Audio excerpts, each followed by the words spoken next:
It is my pleasure to welcome His Excellency Mr. Emomali Rahmon, President of Tajikistan. محترم جناب رئیس، خانم و جنابان، پیش از همه میخواهم به حکومت جمهوری عربی مصر برای فراهم آوردن شرایط مساعد جهت برگزاری اجلاس امروزه مینه‌داری خود را ابراز نمایم. خوشسالی و آبخیزی‌های بی‌سابقه سال روان در جهان و از آن جمله در منطقه آسیای مرکزی بار دیگر ثابت بودند که تغییریابی اقلیم از عمده‌ترین مشکلات جهان باقی می‌ماند.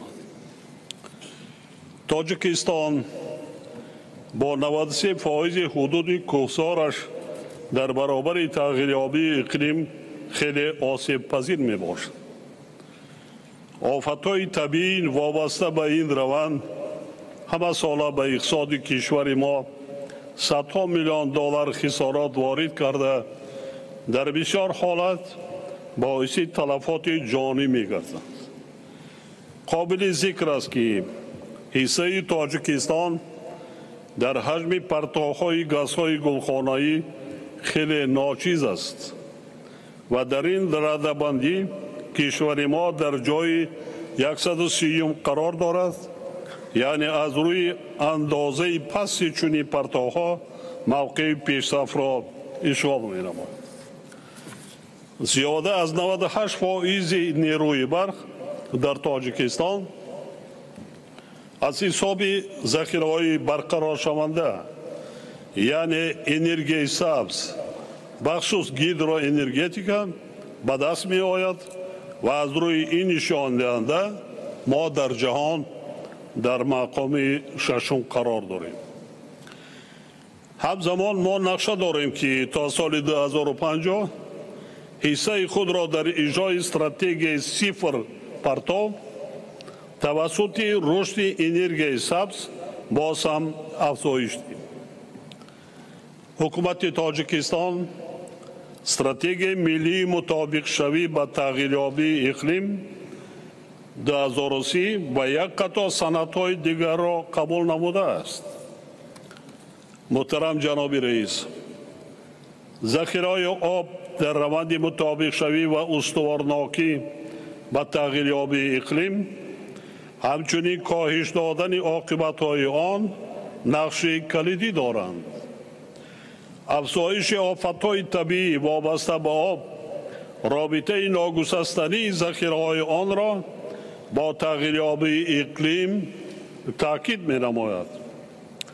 امروز ذخیره‌های آب زیر تاثیر جدی تغییریابی اقلیم قرار دارند. نمونه واضح این پدیده را ما در آبشوی با سرعت پیریخ‌ها در سطح گلوبالی از جمله پیریخ‌های تاجیکستان مشاهده می‌نماییم.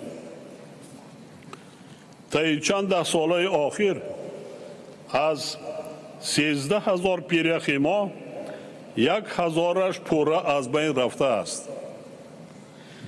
با در نظر داشت آن که پیریخ‌ها و دیگر منبع‌های آبی تاجیکستان که در حدودش 60% ذخیره‌های آبی آسیای مرکزی تشکل می‌یابند، این روند به نقشه‌های استفاده‌بری آب در کشورهای منطقه مشکلات علاوه‌ای را به بار خواهد آورد.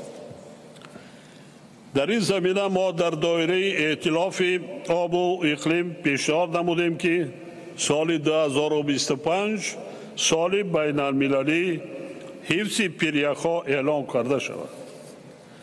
همزمان با این ما در دایره تلاش‌هایمان برای آمادگی به کنفرانس آب سازمان ملل متحد که ماه مارس سال 2023 تحت ریاست تاجیکستان نیدرلند برگزار می‌گردد، همبستگی آب و اقلیم را به حیث یکی از موضوعهای اساسی کنفرانس پیشنهاد نمودیم.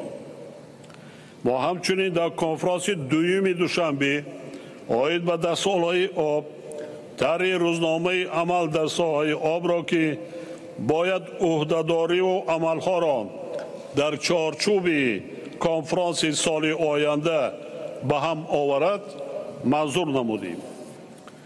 اطمینان دارم که کشورهای اعضای سازمان ملل متحد و همه جانبهای منفعتدار توسط اشتراک فعال گرفتن عهدهداری و صورت بخشی عملها در تطبیق این مسئولیت بزرگ ما را دستگیری خواهند کرد.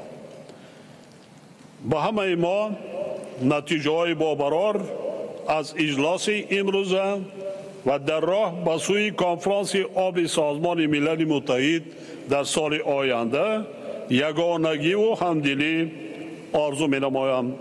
از توجهتان سپاسگزارم.